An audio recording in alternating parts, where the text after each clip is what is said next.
November 24th, 1971. A quiet Wednesday evening in the United States. Passengers boarded Northwest Orient Airlines, Flight 305 from Portland to Seattle. It was supposed to be a routine short flight. Nothing unusual, nothing dangerous, just another trip in the sky. But among those passengers was a man who would change aviation history forever. He wore a dark business suit, a white shirt, a black tie, and polished shoes. He looked calm, ordinary, forgettable, the kind of man you would pass in an airport and never think about again. But that night, he wasn't just a passenger. He was about to become a ghost, because within a few hours, he would hijack an aircraft, collect $200,000 in ransom money, force the FBI into one of the largest manhunts in American history, and then disappear without leaving a single confirmed trace. No identity, no fingerprints, no body, no confirmed sighting, nothing. More than 50 years later, the question still remains unanswered. Who was he? And what really happened after he jumped into the stormy night sky? Some investigators believe he died instantly. Others believe he survived and lived the rest of his life in complete secrecy. And strangely, both theories still have strong evidence behind them. Tonight, we are not just telling a story. We are reopening a case that the FBI itself could never solve. A case that has over 1,000 suspects, but no confirmed answer. A mystery where every clue leads to another question, and where the truth may still be hidden in plain sight.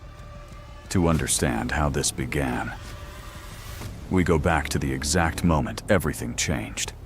Portland International Airport, November 24th, 1971. Just after 4 p.m., a man approaches the Northwest Orient Airlines ticket counter. He buys a one-way ticket to Seattle, cash payment. No questions asked. The name he gives is simple: Dan Cooper, not D.B. Cooper. That name will come later because of a reporting error that would accidentally create a legend. At the time, he is just another traveler, nothing more. Or at least that is what everyone believes. But investigators would later realize something disturbing. Every move this man made that day looked intentional, calculated, precise, almost as if the entire situation had been rehearsed in advance. The seat he chose, the timing of his boarding, even the way he behaved before takeoff. Nothing seemed random. If that is true, then this was not a crime of opportunity. It was a carefully designed operation, built for one purpose only: disappearance. He boarded Flight 305 carrying only a briefcase. No luggage, no backpack, no visible emotion.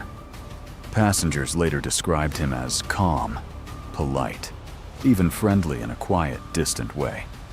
The kind of person who blends into the background without effort, which, in hindsight, may have been his greatest advantage. He took a seat near the rear of the aircraft, ordered a bourbon and soda, lit a cigarette, and watched the world outside his window as the plane climbed into the sky. For the first half hour, everything was normal. Flight attendants moved through the cabin. Passengers relaxed. The aircraft continued toward Seattle. No one had any reason to be alarmed. But then, at approximately 30 minutes after takeoff, everything changed. A flight attendant named Florence Schaffner felt a light tap on her shoulder. She turned around. The man in the dark suit handed her a folded note. At first glance, it looked harmless. She assumed it was a phone number. She placed it in her pocket without reading it. Moments later, the man leaned closer. His voice was calm, controlled, almost emotionless, and he said something that would change everything. "Miss, you should read that note. I have a bomb." Florence froze. She opened the paper, and what she read was not a request. It was an ultimatum. "I have a bomb in my briefcase.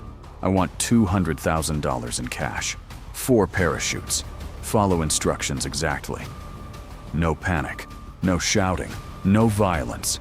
Just a calm, structured demand from a man who appeared completely certain he was in control. Florence immediately informed the cockpit. Within minutes, the pilots contacted air traffic control, and suddenly, Flight 305 was no longer a routine passenger flight. It was a national crisis. But what made this situation different from every other hijacking in history was the behavior of the man in the back of the plane. He was not aggressive. He was not emotional. He did not appear nervous. Instead, he was patient, almost calm to an unnatural level, as if he knew something no one else did. The aircraft began circling above Seattle while authorities scrambled on the ground. The FBI was contacted immediately. Negotiators prepared. Law enforcement moved fast.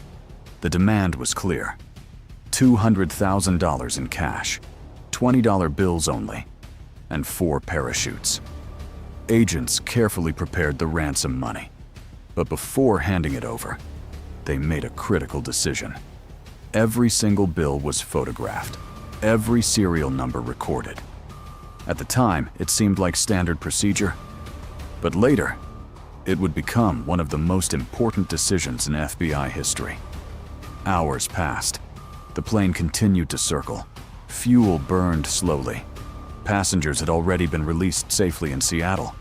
Only the crew remained on board. And the man in the dark suit still sat calmly in the cabin, waiting, not rushing, not panicking, as if the outcome was already decided. Eventually, the aircraft landed in Seattle. The money was delivered. The parachutes were brought on board, and the man carefully inspected everything. He checked the parachutes. He examined the cash. He verified every detail.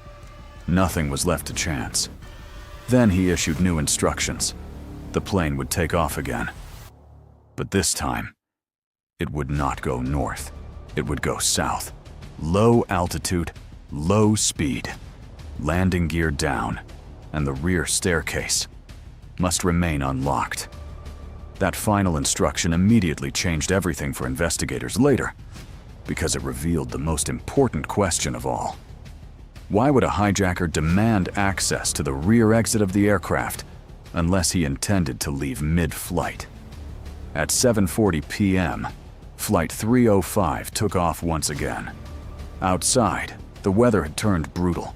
Heavy rain, strong winds, freezing temperatures.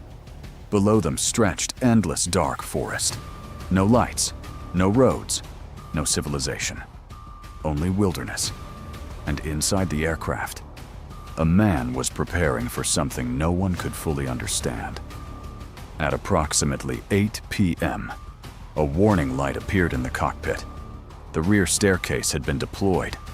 Moments later, a sudden change in cabin pressure was detected. Something had opened. Something had moved, but no one saw it directly. When a crew member checked the rear cabin, what they found was impossible to ignore. The staircase was open, the money was gone, and the man known as Dan Cooper was no longer on the aircraft. He had vanished into the night, into a storm, at 10,000 feet above the ground. No one saw the jump. No one saw a parachute open. No one saw where he went. Only silence remained. And from that moment, the biggest air mystery in American history was born. Search teams were deployed immediately. Helicopters scanned the forests. Ground teams searched rivers, mountains, and valleys. Every possible landing zone was covered. But days turned into weeks. Weeks turned into months. And still, nothing. No body. No parachute. No briefcase. No confirmed trace. It was as if the man had never existed at all. And yet, there was one question investigators could never escape. If he died in that forest, where was the body? And if he survived, then where did he go?